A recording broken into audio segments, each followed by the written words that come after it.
हरदों रायसे बिराद मोजां जुइस बानायनानै होबाय आब'मोन फैदों नै ओमफ्राय आब' सासेनि नामखौ मोनथियाखिसै आं सुनिता हेल' लोगोफोर बेक टु माय चेनेल नोंथांमोनखौ आंनि इउटुब चेनेलाव फैदों बयखौबो वेलकाम खालामबाय स' दायो जोंहा पार्टि दङ पार्टिनि थाखाय एसे लाहार फाहार खालामनाय जादों ओमफ्राय नोंथांमोना नायलांबाय थादो लोगोफोर आङो ससे भिडिअ लानोसै स' नोंथांमोना नायलांबाय थादो भिडिअखौ स्टार्ट खालामदिनि चलो स' लोगोफोर एसे काटिं खालामनानै लाबावनोसै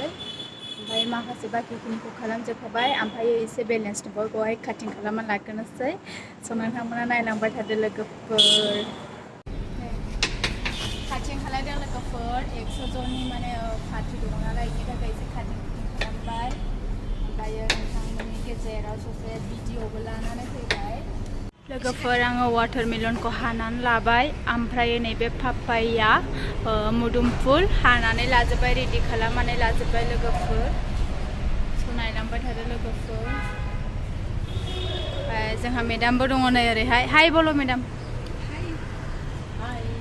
ओमफ्राय आरो दंबावो जोंहा नै आनारस माने आं काटिं खालामबावसिगोन आरोना बाखि एसे बेलेन्स दंबावो खालामनांगौ लोगोफोर नायलांबाय था बिदिनो